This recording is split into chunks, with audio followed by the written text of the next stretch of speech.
What is up, guys? Welcome back to Cozy Talks. It's Friday. It is gamble day. It is our parlays, bets, everything good. This week we got UFC 328. I'm excited. This is Z's favorite episode. Z, let him know. What's going on, buddy? Oh yeah, favorite episode of the week where we go down on the entire card, talk about our favorite props, our favorite method of victories, our favorite betting lines. At the end, we may give you a quick parlay. If anything, if you guys haven't done so already, or if you don't know, join our Discord. It is completely free. We post all of our bet slips in there. We give you guys some updates on some of the fights. But let's get into this card really quick. We're going to go through the entire card real fast and give you guys a quick prop play on each of the fights, starting with Clayton Carpenter, Jose Ochoa. Give me Jose Ochoa to get it done by knockout. Yeah, this is also taking place after the weigh-ins, just so everyone knows. Sorry. This is getting out a little late, but we're getting out to you nonetheless because we appreciate the content we give you people and we want to make sure you guys are up to date. So, yeah, the pick is Ochoa. Carpenter looked good on the scales. Ochoa did as well. Ochoa had changed his hair. He is now a blonde boy. The pick is Ochoa. I'm still really confident in Ochoa. I think his striking tool bag can really help him here, and I'm hoping he can just not get stuck on his back. Carpenter is a good wrestler, so as long as he can avoid the long control time and win rounds on the feet, I think he's good to go. So yeah, Ochoa is the pick for the both of us. And then Ooh, excuse me. And then Basehanger, Sursakaev versus Jordan Santos. It's Sursakaev. He's fighting a guy who hasn't been knocked out, or rather finished.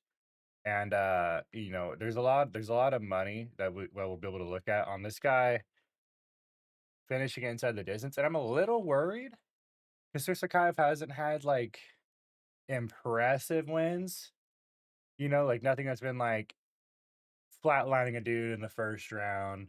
Um, Or really just, like, dominating, I feel like he's kind of always in a weird scrap, especially, like, McConico and whatever, but these aren't gonna be long, but I just wanted to make that a point.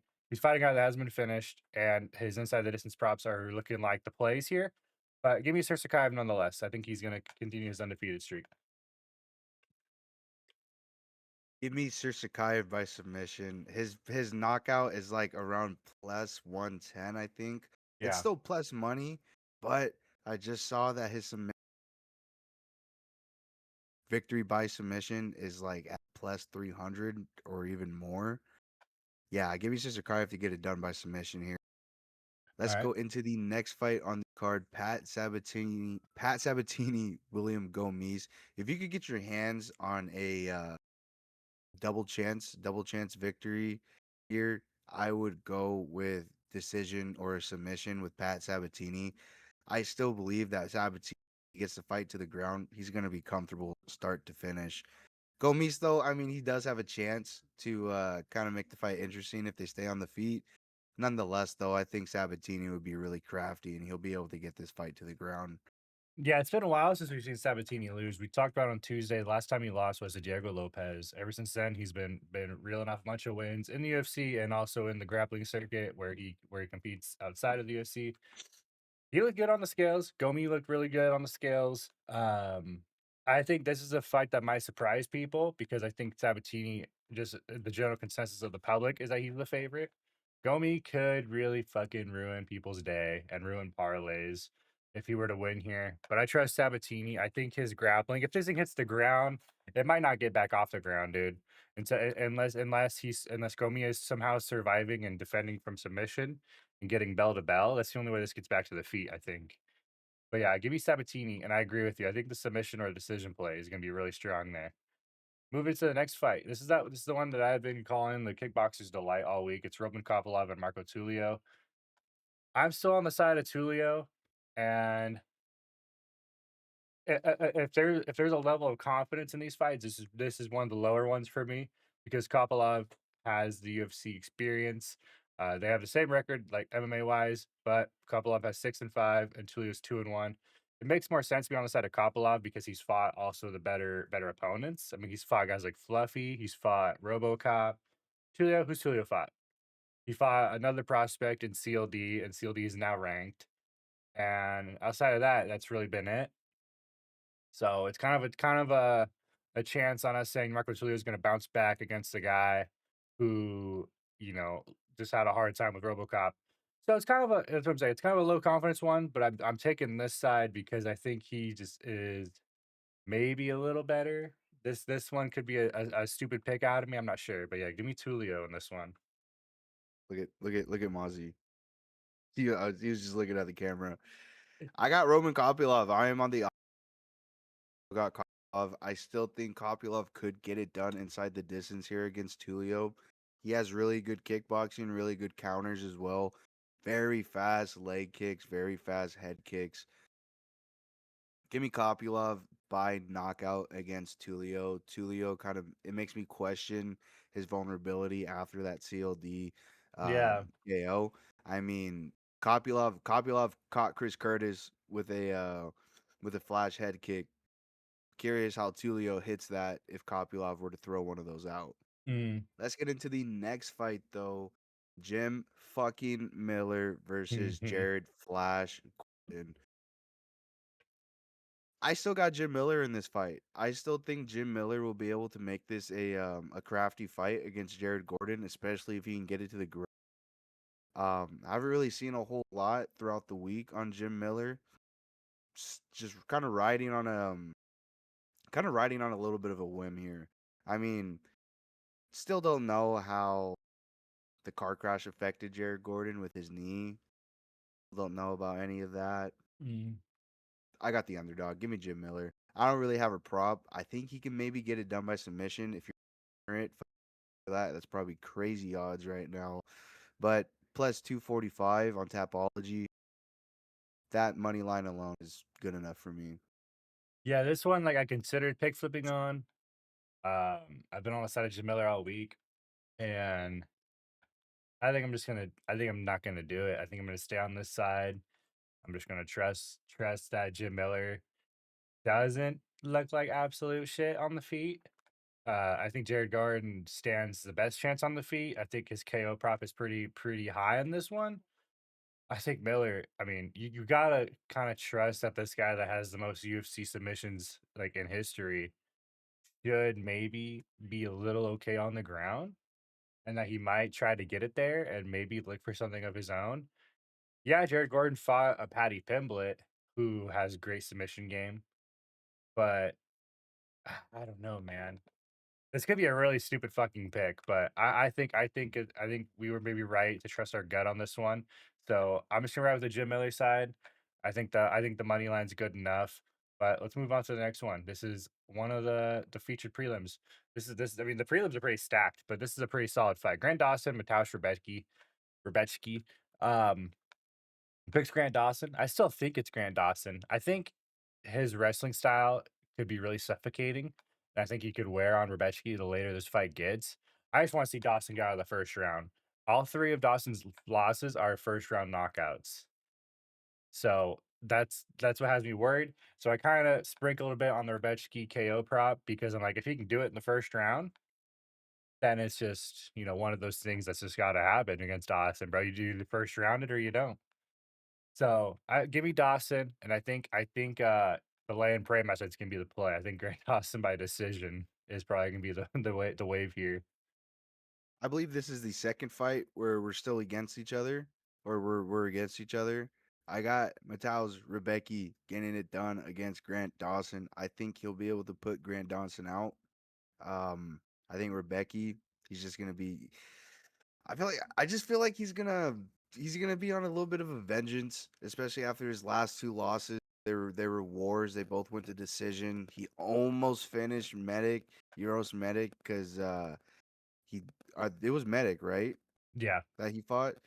Yeah, he broke his leg at the end of the fight, towards the end of the third round, and Wait, Becky Rebecki got fought him. fought Medic?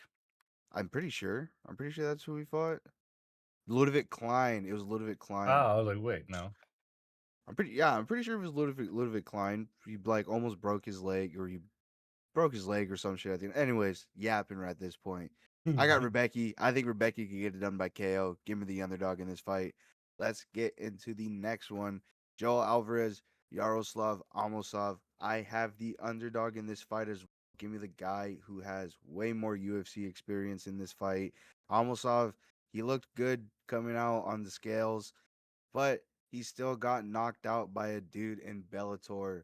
Give me Joel Alvarez inside the distance, KO or submission here. Oh my gosh. I can't pick flip because obviously Alvarez has been my underdog of the week. I'm pretty high on the Alvarez side. I just the Amosov wrestling. I mean, this guy has trained with Hamza. He's trained with other guys. That's kind of what he's known for. He's just had really high level wrestling.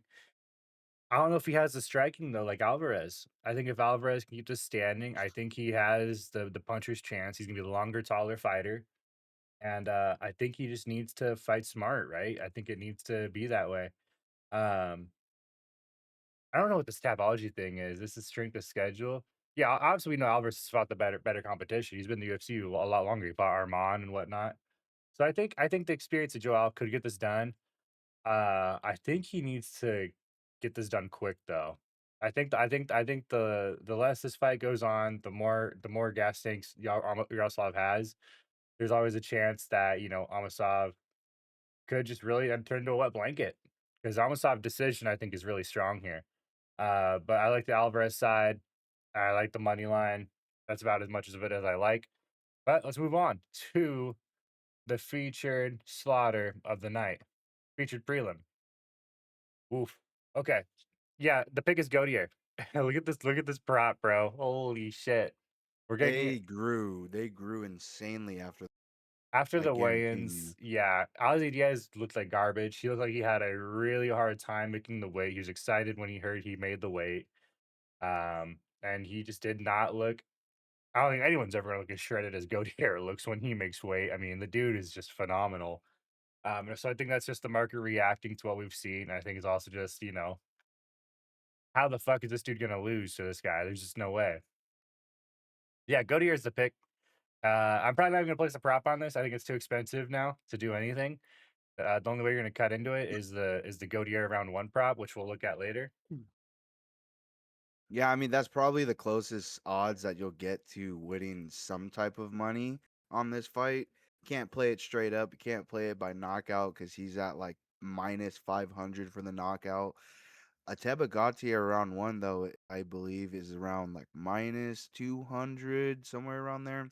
That's probably going to be the play here if you're going to be placing money on this fight. But with such a huge favorite, there's not much to talk about. If you don't know, you should probably go look up Ateba Gautier. Let's move into the next fight on the card. Going into the main card of the night. So here we go. Bobby Green, Jeremy Stevens. Give me Jeremy Stevens by knockout.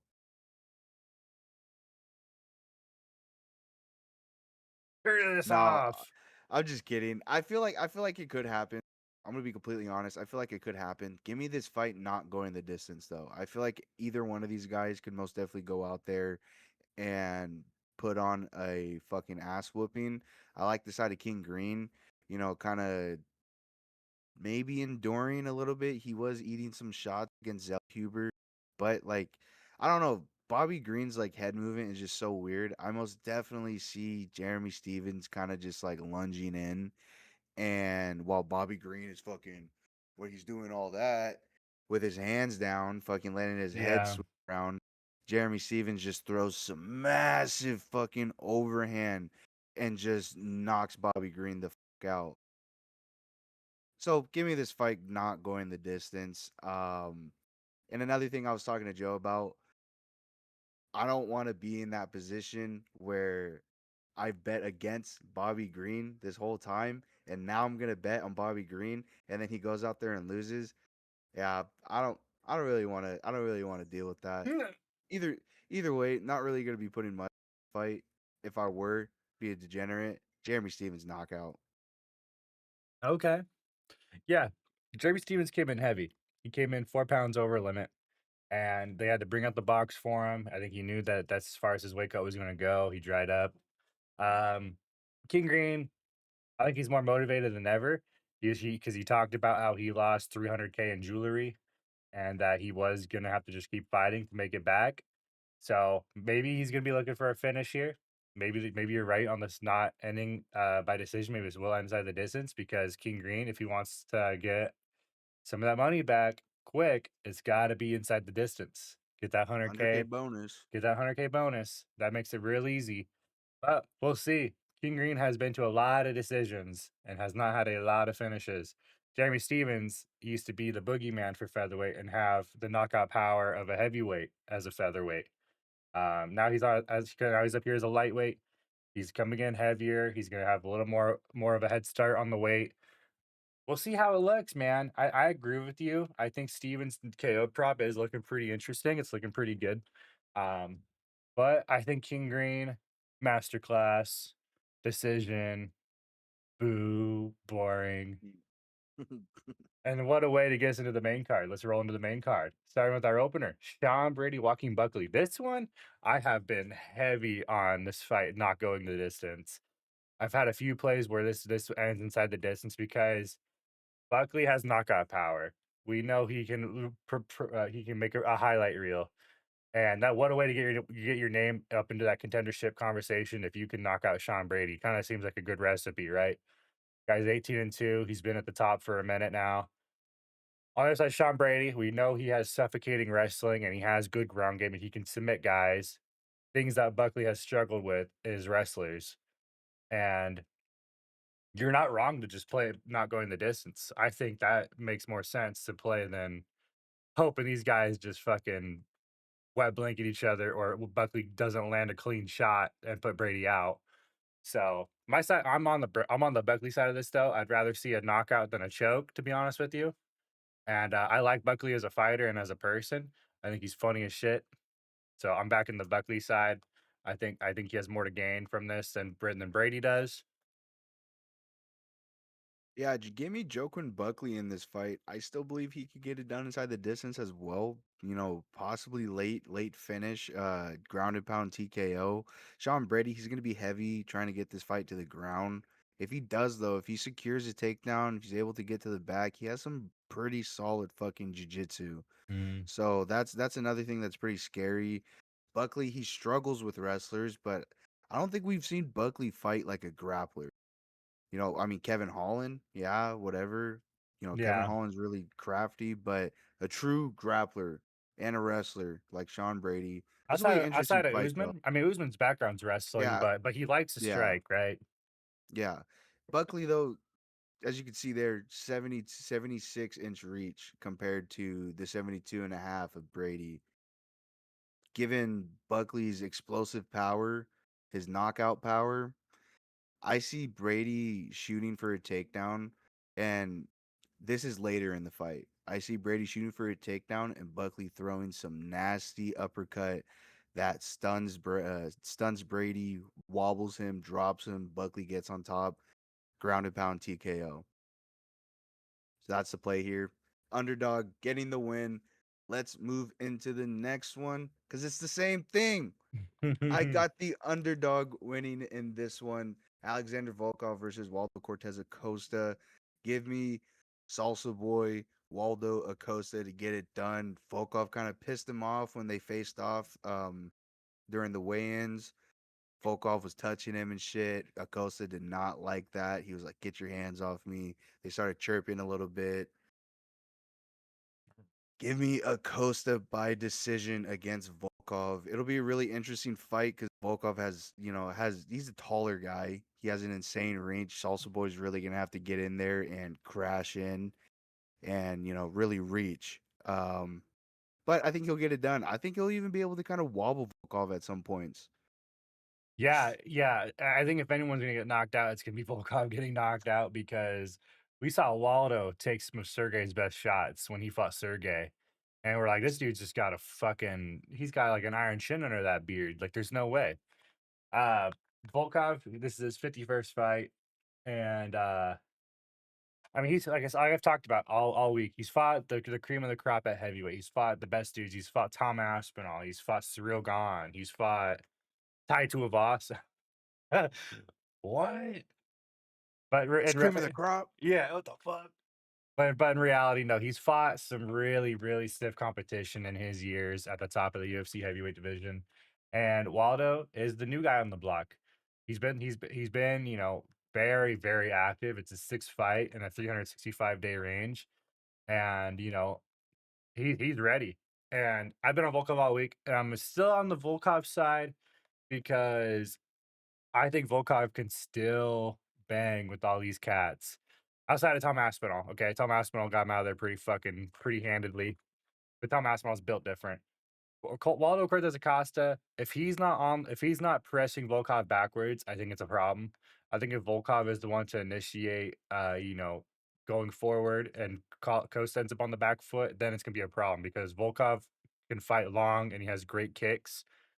Um, so I don't know, man. I think the Volkov side to me could be on the side of this decision. I have this fight going the distance regardless. So I'm pretty annoyed to say that because it's a heavyweight fight that we're talking about being okay with the decision play here. But that's kind of just the style these guys fight with. So yeah, give me Volkov by decision. And let's get to the next one. It's the co-main, one of two title fights. We got Joshua Van Tatsuru Taira. And dude, all I'm gonna say is Tatsutara has been aura farming all week with all his posts, like anime like quotes, anime like posing. It's been sick. It's been clean. I mean, I'm still on the side of Tatsutara. I mean, me right now. I'm not even hesitant about it, man. I think he's ready. But my one big concern, and I've been watching more highlights of it, is he does not get his head off the center line when he strikes. He's a very stiff head, and Van, we know, has some of the slicker boxing. He's probably one of the better boxers at flyweight and the UFC, but he absorbs a lot of punches as well. But I'm curious on how he responds to tire pressure. If Tyra doesn't get that head off the center line, is Van gonna land some clean shit and put Buddy on the ground and make him take a nap? The Van KO looks kind of interesting. But I like the tired submission and decision side more. I think there's a little more upside to him because he can win this a lot of different ways. So give me Tyra and new. Yeah, I still have faith. I've always had faith. As soon as Joshua Van made his way into the UFC, and still Joshua Van is still the pick here. I think he'll knock out Tatsuro Taira in this fight. I believe Joshua Van's anti-grappling, his anti-wrestling, his his boxing is gonna win him this fight. Tatsuro Taira, yeah, he'll be able to secure a couple of takedowns, but I feel like they'll be late in the rounds. You know, we've seen that a lot. Seen that a lot where a striker is going up against a very heavy grappler wrestler, and first quarter, first third, well, most of the round is what I'm trying to say is on the feet, and Mhm. then eventually the wrestler will find the takedown with like a minute left, make it real scary just for a second, and then the rounds. I feel like throughout those early bits of the rounds, Joshua Van, like you're saying, he's gonna be able to piece in Tyra. Like you're talking about Tyra. He keeps his head straight up. Joshua Van's gonna take advantage of that, bro. I I believe in the Van. I believe in the Van hype train. I've been on that hype train for a long time, and still Joshua Van. And let's get into our last fight on this card. Before we get into it, though, leave a like. Let us know how you're feeling about all these picks. Let us know what you're on, who you got. Let's get into this banger. Oh. If you guys haven't already, go and look at the press conference because it was absolute cinema. These guys from the get go started chirping at each other, hurling insults, talking so much shit. As soon as they faced off, Hamzat kicked him in the knee, kicked him in the nuts, kicked him in the legs, pretty much. And so many security guards, so many security guards were on that. About five dudes on Strickland, five dudes, and two officers in the middle, right next to Dana White. It was pretty insane to see. Dana White himself said this is the top three beefs And I mean, the two others you could think of is Daniel Cormier, Khabib and McGregor, and now we have Hamzat Chimaev and Sean Strickland. This, I am hoping we see a finish in this fight. I am hoping we at least see a fight. You know, I'm kind of hoping after those weigh-ins, Hamzat looked like shit. If you guys didn't know that, Hamzat looked like shit. I'm pretty sure he was one of the last people to weigh He in. was the last. He was the last to weigh in, and you have guys like Daniel Cormier, Chris Weidman, who are saying Hamzat looks fucking miserable. Mhm. He looks terrible. He looks like he doesn't want to be here. He doesn't have any energy. He was wobbling when he was getting up on the scale. The scale. Another thing, another controversy as well. People are saying Hamzat didn't even wait. They just pass it on. They immediately said he made 185, and he got off the scale and gone. Mhm. Take that with caution. Mhm. The pick for me, still gonna be Hamzat, still gonna be Boers to get it done, because I just think if Chimaev gets this fight to the ground against Strickland, what does Strickland have? Like really though, if Chimaev is able to get a dominant position on top of Strickland, Strickland's up against the cage, he has nowhere to go, or stuck in the middle of the octagon, there's nothing for Strickland. But but if Strickland for some miracle, Strickland stays on the feet, is able to stay on the feet, and makes this a striking match with Chimaev and survives the early onslaught. Watch Chimaev gas out come the championship rounds. Watch Chimaev gas out and watch him go back to his corner and get yelled at the way that he got yelled at against Gilbert Burns.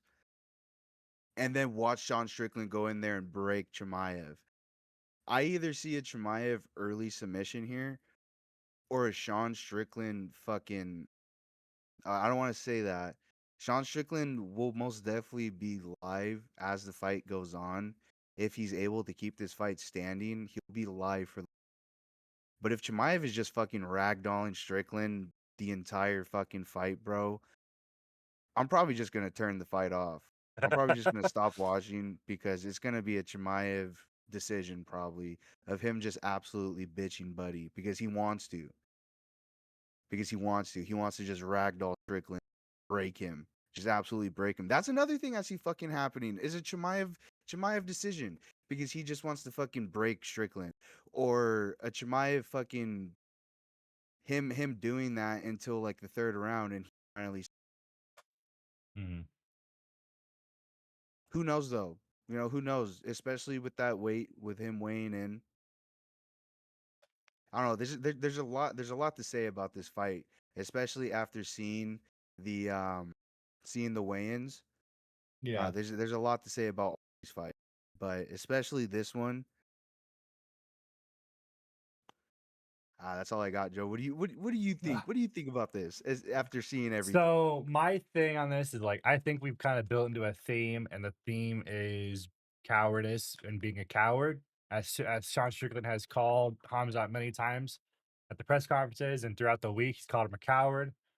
I think if Hamzat wants to wrestle and hold Sean Strickland down, it's the coward thing to do, right? These guys have bad blood, whether or not Hamzat's gonna say it. They have bad blood. Hamzat's like, this is just another fight, whatever. He's playing good on the mic. You know that the shit that Strickland says fucking bugs you, and he knows that it's made his blood boil all week, and just up building up to this fight. Sean Strickland, I mean, I think I'm the Sean Strickland whisperer. I called him as the plus 250 against Fluffy. If I'm right on this, man, I don't know, man. I think this is the biggest test of Strickland's career by a long shot. If it well, I'll slow down there because Izzy was a big fucking test, and he took Izzy to deep water and just fucking put him on the leash for 5 rounds. If he does that to Hamzat, then dude, I mean, he deserves to have his title back. because Hamzat is going to be relentless with the wrestling pressure. It's going to be if Strickland can get Chimaev moving backwards.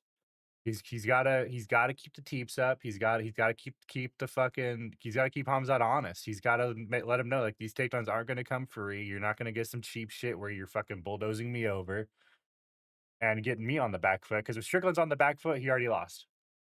If Strickland is going backwards against a guy with insane wrestling pressure and a guy that wants to get to your body, you're fucked. He needs to be going forward, and that's just how simple it needs to be. He needs to be the guy going forward and pressing Chimaev, making him walk backwards, making him run away. Because if anyone's gonna be the coward, it's gonna be the guy that has to back up for fucking 5 minutes around, or whatever, 3 minutes around. Um, Chimaev might get takedowns late in the rounds. I want to see what Strickland does early in these rounds because if he can secure a lot of striking damage early, I think it's going to outweigh these wrestling minutes. But but with all the judging we've seen in 2026, I'm worried that they're still going to take the wrestling side of it, regardless of whatever output there is, and especially with it being Hamzat. Guys like Hamzat get a little more favoritism from the judges, it feels like. Um, I mean, we saw it with the scales, because like you talked about it, the scales were a problem. And I think we're just gonna see a certain theme here. But I'm on the Strickland side. I think Strickland by knockout is a fun play, and it's gonna be not my play. I'm just gonna take the money line. I don't want to get too deep into the props here because the props are pretty much Chimaev submission is pretty clear, but I like five not going the distance. It's minus 200. It's almost a 2 to 1, almost a 3 to 1 price, but I feel like that's really cheap for how this fight could play, especially with the bad blood. But let's get into this real quick. Sorry, we're making this long, but it's a pay per view. There's a lot to unpack here. It's been a busy week with these guys. Actually, no more pay-per-views, just numbered events. Actually, But yeah, let's look into the first fight. Let me see what Jose Ochoa. Let me see what his KO is. 310. Plus plus 310. That's not Sheesh. bad. That's not bad. I mean, Ochoa, I think Ochoa will get it done. I think he'll get it done. I like the striking side of him. His decision is also plus 155, so that's good. I like both sides of that. The KO and that look good. All right, so Sakai Santos. So Sakai inside the distance is my side. Minus 150 is well, whatever books these are. I think I'm gonna scroll up. It's like probably bet reavers and something else. But yeah, if you can get the double chance, do Sir Sakai inside the distance. Just take KO or sub. I think that's the easiest way to cut this because Sir Sakai could win a lot of different ways. But I think inside the distance makes a lot of sense here.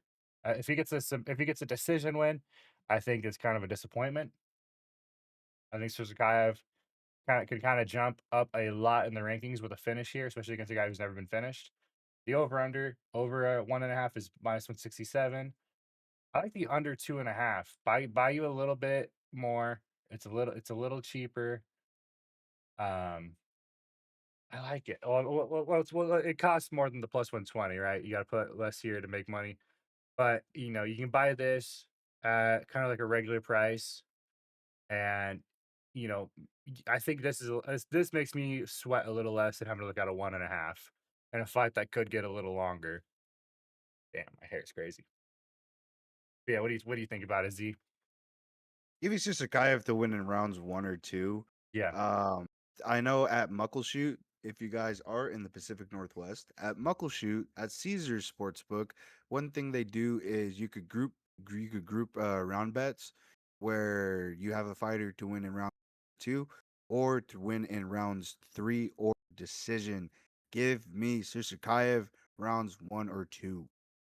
That's my favorite. That's my favorite way to look at it. Or Mhm. submission if you're a fucking degenerate. Alright, Pat Sabatini, William Gomi.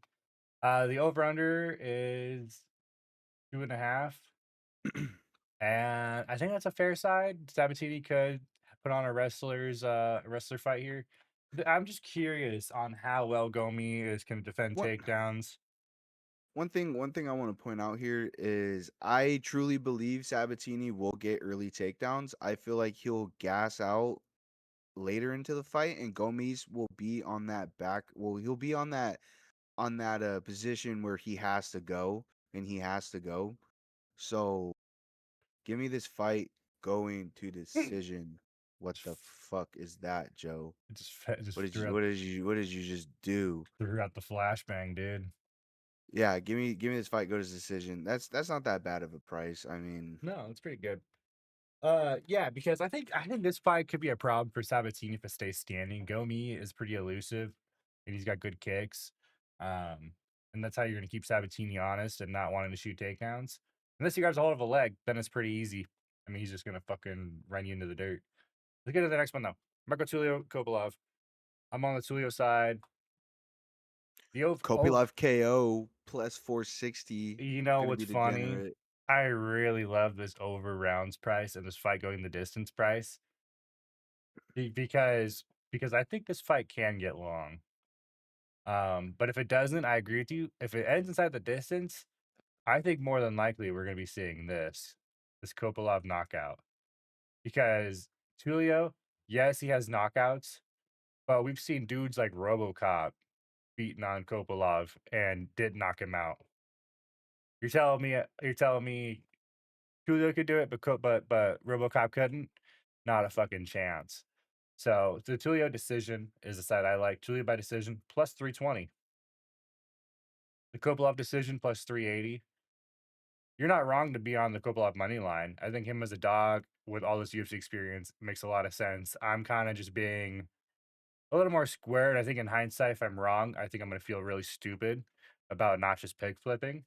But I'm also really stubborn. When I'm on a side, it's really hard for me to want to pig flip unless I hear of like some like tragic news. Um, but yeah, okay, let's get to this next one. Jared Gordon, Jim Miller. I'm just taking Jim Miller money line. I mean, there's not much for me to want to like really like get too deep into here.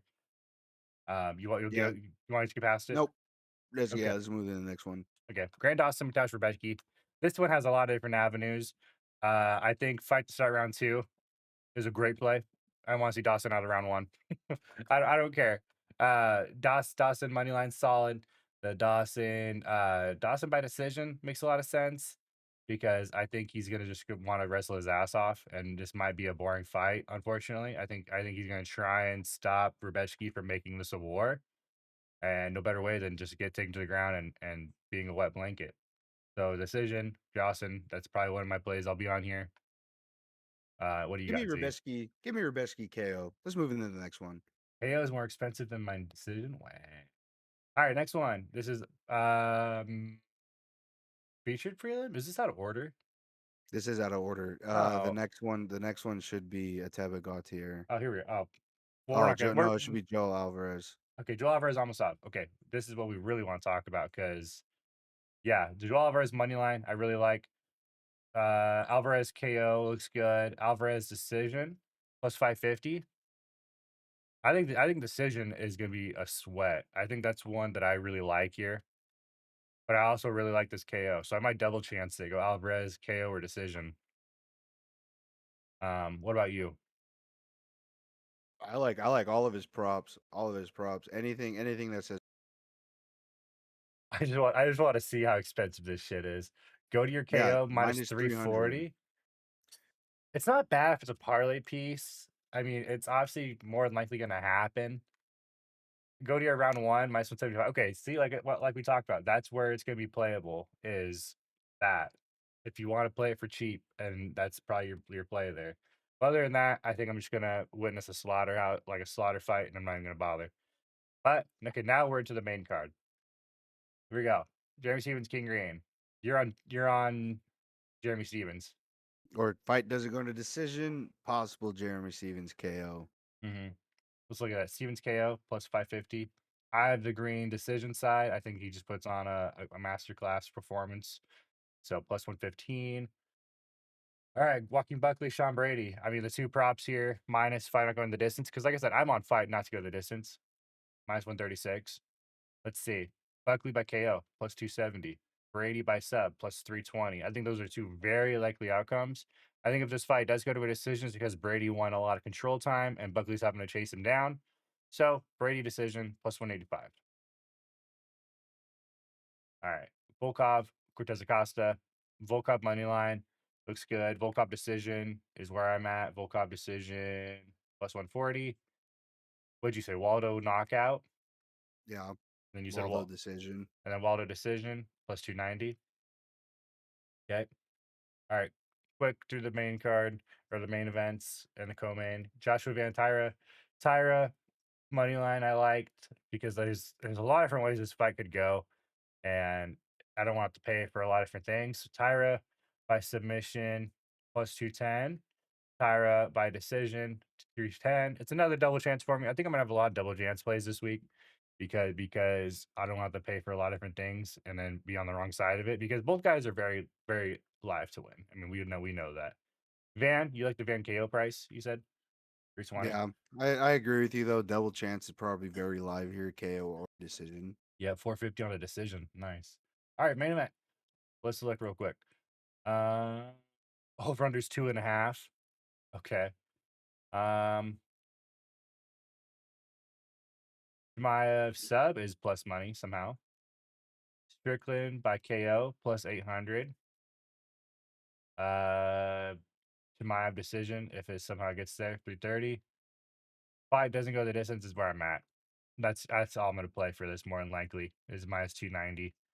And then I'll probably have a play with Strickland money line plus 400 on this guy. I gotta see it through, my boy. Anything you like here? Anything I didn't cover for you here? No? Okay. Oh No, nothing? no. Okay. All right. Let's see. What do we want to do here, Z? We want I think that'll be it.